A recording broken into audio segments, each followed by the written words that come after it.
The Pixel 9a might be the definition of price creep. I remember when the Pixel 6 launched a couple years back at $599.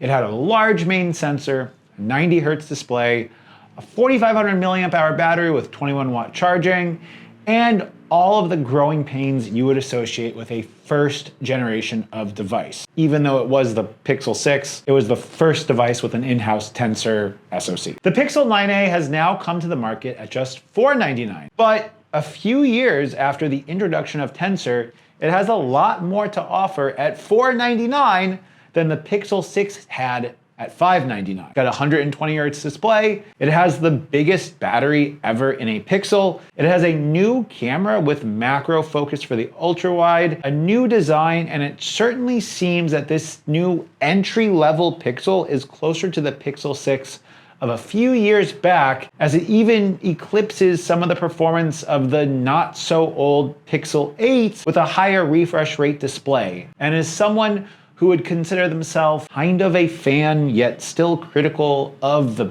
Pixel line of devices, but someone that loves the Pixel operating system, it seems like the launch of the Pixel 9a has some distinct impacts on how this is going to change the Pixel brand and kind of move the rest of the Pixel line of devices into a more premium tier. I think it's really quite interesting how things that we might now consider kind of entry level are way better than the device was like a year or two back. It kind of begs the question, what is the difference going to be between the Pixel 10, the Pixel 10 Pro, and then whatever the Pixel 9a or whatever the Pixel 10a might be? It really feels like in some ways that the brand of Pixel is being somewhat diluted with all of these kind of more mid-range devices getting stuff that was more premium tier, yet Google seems to be locking us out of some of the camera features of devices based on hardware.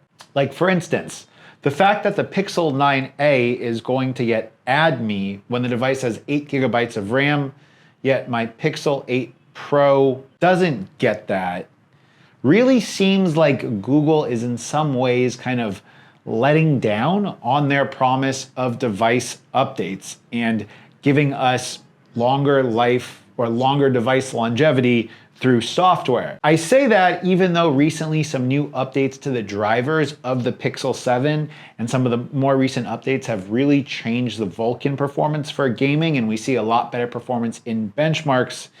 Yet we still see features being left out from older Pro devices that are now being added to the more entry-level devices. A great example of that is my Pixel 8 Pro.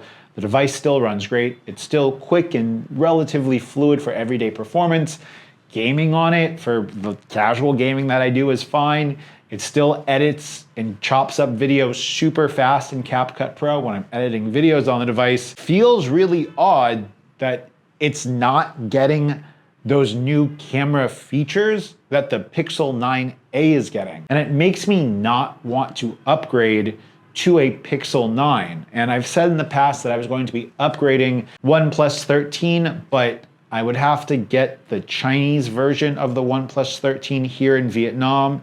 Then I'd have to unlock the bootloader, and then I'd have to flash some stuff. Definitely might do that, but it feels like it's just a little bit more hassle than what I necessarily want to go to when I have to use my device every day for like banking apps and buying and selling cryptocurrency, where I kind of just want to have a really secure device, and I don't want to worry about potentially losing the device and then having those banking or those cryptos apps compromised, or getting a device with an already unlocked bootloader and then having to worry about potentially there being spyware or other things on that device that I'm getting unlocked. So I'm kind of in a weird pickle about what my next device is going to be, because on one hand, I don't really want to get another Pixel. I think that the software holdbacks on it are kind of a downside for me. And this is the first device, I'm looking at my Pixel 8 Pro over here, But at the same time, I don't really have availability to the global OnePlus 13. So I would be back in the position of flashing ROMs and doing bootloader stuff. But I think you guys should kind of let me know, would you want to see videos about turning a OnePlus 13 into a global variant of the device? Stick the Pixel, maybe Samsung. I know Xiaomi's got some new devices, but here in Vietnam, we have access to all of that. I just kind of need to have a reliable cell phone, unless I'm going with two phones, and I don't know if I really want to do that right now. But I want you guys to go ahead and comment.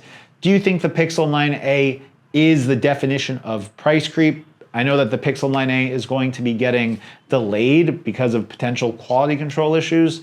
It just seems like the Pixel 9a is really weird with some of the features that it's including. Yeah. Peace.